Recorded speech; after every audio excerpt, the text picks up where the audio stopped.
Sa dami ng opportunity na available sa mundo natin ngayon, masasabi nating hindi na imposible ang yumaman. Marami na ring mga successful na tao ang nagbabahagi ng kanilang mga kaalaman at available na rin ang mga impormasyon tungkol sa pagyaman. Kaya ang mahalagang tanong na dapat nating isipin ngayon ay hindi yung kung paano yumaman, kundi ang tanong na paano manatiling mayaman. Ayon sa isang statistics, 60% ng mga NBA players ay naghirap sa loob ng 5 taon pagkatapos ng kanilang kontrata. 70% ng mga lottery winners naman ay walang pera at nag-file ng bankruptcy paglipas ng ilang taon. Ang pagkita ng pera ay hindi na mahirap sa panahon natin ngayon. Kikita ka ng pera sa pagtatrabaho, pagbibigay serbisyo, pagbebenta, pag-i-invest, kahit sa paglalaro ay kikita ka ng pera. Kaya kung nandyan ka na sa point na madali na lang sa'yo ang pagkita ng pera, kung kumikita ka na ng higit pa sa iyong mga pangangailangan, dapat mo nang i-improve ang iyong skills sa pagbibigay proteksyon ng iyong pera. Merong 3 skills na master ang mga mayayaman. Una ay alam nila kung paano kumita ng pera. Pangalawa ay hindi sila gumagastos ng katumbas o lagpas pa sa kanilang income. At pangatlo ay alam nila kung paano magparami ng pera. Binibigyan nila ng proteksyon ang kanilang ipon sa pamamagitan ng pag-i-invest. Ang 3 skills na ito ay ang dahilan kung bakit sila naging mayaman at nananatiling mayaman. Gaya na lang ng nangyari ng isang taong nanalo sa loto noong 2005. Kung majority sa mga taong nanalo ng malaking halaga ay nagmamadaling gumastos, ibahin mo si Brad Duke. Siya lang naman ang taong nanalo ng $220 million sa loto. Pero sa halip na maging emotional at bilhin ang mga ninanais, hindi niya binago ang kanyang lifestyle. Hindi agad siya nag-quit sa kanyang trabaho at nagmamaneho pa rin siya ng kanyang lumang sasakyan sa loob ng 3 taon. Sinabi niya sa isang interview na nagpapasalamat siya sa biyayang dumating sa kanya at hindi niya yun sasayangin. Kaya nag-hire agad siya ng financial team dahil plano niyang i-invest ang majority ng kanyang napanalunan. Nakapag-invest siya ng $35 million sa oil, gas at real estate. $45 million naman sa mga low-risk investment gaya ng municipal bonds at nakabuo rin siya ng sarili niyang consulting firm at charity. Ang desisyon niya na yun ay ang dahilan kung bakit hindi siya natulad sa 70% na lottery winners na naghirap pagkatapos matanggap ang napanalo ng pera. Marahil ay sasabihin mo ngayon na maswerte siya dahil nanalo siya ng malaking halaga. Pero kung goal mo na yumaman at manatiling mayaman, hindi mo naman kailangang manalo ng malaking halaga. Kahit nagtatrabaho ka lang at kumikita ng sapat, ay pwede ka pa ring yumaman. At sasabihin ko sa iyo kung paano. Part 1. 4 na bagay na dapat mong gawin para yumaman. Hindi lahat ng tao ay merong opportunity na magsimula sa itaas o kikita agad ng malaking halaga. Pero hindi yan dahilan para wala kang gagawin sa iyong buhay. Kailangan mo pa ring magsimulang mangarap kahit ano pa ang sitwasyon mo sa ngayon. Kahit maliit lang ang iyong kinikita, kailangan mong magsimulang mag-ipon para meron kang perang magagamit sa hinaharap. Kung goal mo na yumaman, huwag ka dapat mag-focus sa end result ng iyong goal. Huwag kang mag-focus sa pera. Sa halip, maglaan ka ng sapat na oras para malaman ang mga bagay na nag-a-attract ng pera. At ang unang paraan kung paano mag-attract ng pera ay baguhin mo ang iyong mindset. Magsimula tayo sa mindset. Alam ko at alam mo na malaki ang pinagkaiba ng mindset ng mga mayayaman at mahihirap. Kahit bigyan mo sila ng parehong opportunity at parehong halaga ng pera, makikita mong lalong yumayaman ang mga mayayaman paglipas ng ilang taon dahil nasa mindset talaga nila ang mag-invest. Ang ating mindset ay ang unang bagay na dapat nating baguhin kung gusto nating maabot ang ating mga goal at kung gusto nating may magbago sa ating buhay. Kung bakit ito ang una nating baguhin, yun ay dahil marami tayong mga paniniwala na pumipigil sa atin na magtagumpay. Gaya na lang ng mga paniniwala na ang mga mayayaman ay sakim o masasamang tao. Pera ang ugat ng kasamaan. Hindi nabibili ng pera ang kaligayahan. Hindi ka mapupunta sa langit kung mayaman ka At marami pang mga ideya ang nagbibigay ng masamang imahe sa pagyaman. Kung naniniwala ka rin sa mga ito, siguradong hindi ka rin yayaman. Kaya mahalagang maging aware ka sa sarili mong pag-iisip at paniniwala at gumawa ka agad ng mga aksyon kung paano baguhin at i-upgrade ang iyong mindset. Pangalawang paraan kung paano yumaman ay i-improve mo ang iyong skills.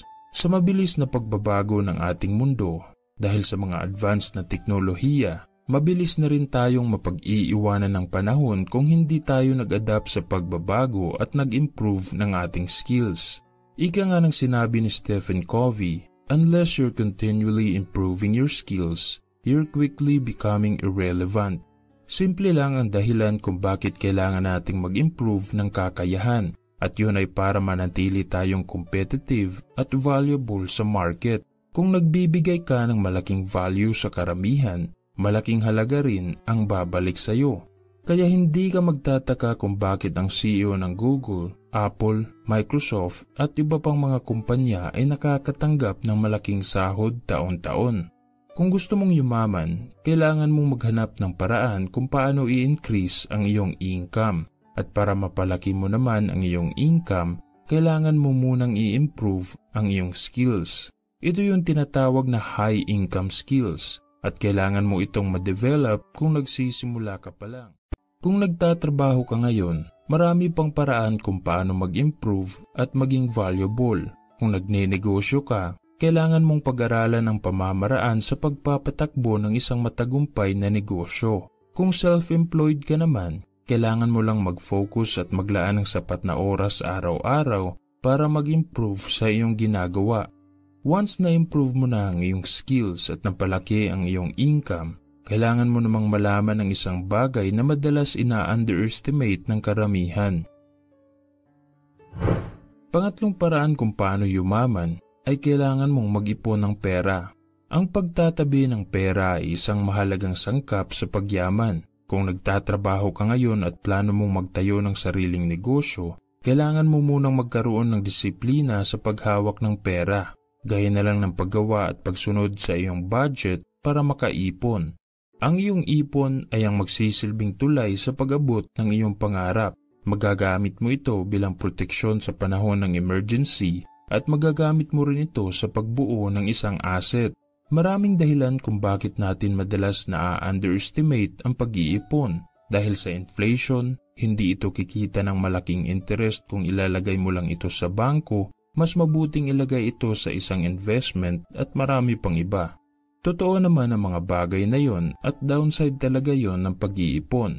Pero kung nagsisimula ka pa lang at wala ka pang sapat na kaalaman kung paano mag-multiply ng pera, mas mabuting mag-ipon ka lang muna. Pagkatapos mong matanggap ang iyong income, itabi mo kaagad ang 10 to 30% nito at ikaw na ang bahala kung paano pagkasyahin ang natira. Hindi ito madali sa umpisa. Pero kapag nasanay ka na sa ganitong financial habit, makikita mo kung gaano ito kahalaga in the long run. Isa sa mga mahahalagang aral sa librong The Richest Man in Babylon ay ang kahalagahan ng pag-iipon. Sinabi ng author na kailangan mong gawing habit na magtabi ng minimum of 10% ng iyong income at hayaan mo lang ito hanggang sa kaya mo na itong i-invest.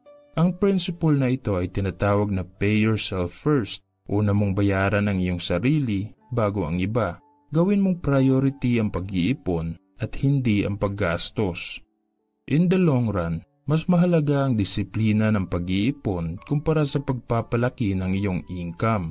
Of course, mahalaga na mapalaki mo ang iyong income, pero kailangan mo ring haluan ito ng pag-iipon dahil lahat ng iyong pagsusumikap ay mauuwi lang sa wala kung hindi ka marunong magtabi ng pera. At ang pang-apat na paraan kung paano yumaman ay bumuo ka ng isang investment vehicle. Kung nabago mo na ang iyong mindset, kung kumikita ka na ng malaking halaga sa pamamagitan ng iyong skills at kung meron ka na ring perang naiipon, kailangan mo nang bumuo ng isang asset. Ang ibig sabihin ng asset ay ang mga bagay na magbibigay sa iyo ng passive income. Halimbawa, kung meron kang bahay at sasakyan tapos pinaparentahan mo ang mga ito at nagbibigay ito sa iyo ng income buwan-buwan, meron kang asset. Kung meron kang negosyo at kumikita ito ng higit pa sa iyong mga pangangailangan, yan din ay isang asset. Ang mga mayayaman at successful na negosyante dito sa ating bansa ay merong iba't ibang investment vehicle. Si Henry C. ay merong SM, which is pinamana na niya ngayon sa kanyang mga anak. Si John Go Kung Wei ay merong JJ Summit. Si Tony Tan Kak Tiong ay merong Jollibee. At ang mga investment vehicle na ito ay ang naghahatid sa kanila patungo sa kanilang goal. Magkaiba ang income na galing sa iyong skills at income na galing sa iyong asset. Ang asset ay kikita ka ng pera kahit natutulog ka lang dahil pwede kang mag-hire ng ibang tao para gawin ang mga bagay na magbibigay sa iyo ng income. Sa ibang salita, pera ang nagtatrabaho sa iyo. Ito ang dahilan kung bakit kailangan mong mag-ipon ng pera ngayon. Para pagdating ng araw kung nakahanap ka na ng isang investment opportunity, pwede mong i-invest ang iyong ipon at hayaan ito na lumaki at kikita pa ng pera. Ang tunay na essence ng pagiging mayaman ay ang magkaroon ng freedom o maging financially independent. Ito ay dahil ang ating oras ay mas mahalaga pa sa pera. Hindi ka tunay na mayaman kung patuloy mong ipinagpalit ang iyong oras para sa pera. Kaya yan ang tunay na dahilan kung bakit kailangan mong magkaroon ng investment vehicle. Investment na maghahatid sa iyo sa uri ng buhay na gusto mo. Sa halip na habang buhay kang aasa sa income na galing sa iyong trabaho, bumuo ka ng isang asset na kayang magbigay sa iyo ng income na higit pa sa iyong mga pangangailangan. Kapag nabuo mo na ang iyong asset at kung nakamit mo na ang iyong goal sa buhay, huwag mong isipin na nagawa mo na ang lahat at wala ka nang gagawin. Kailangan mo namang malaman kung paano bigyang proteksyon ang iyong nakamit. Part 2. Ang dalawang pag-uugali na makakatulong sa iyo kung paano manatiling mayaman. Kapag na-achieve mo na ang yaman na iyong hinahangad, kailangan mo namang bigyan ito ng proteksyon para hindi agad ito mawala sa iyo.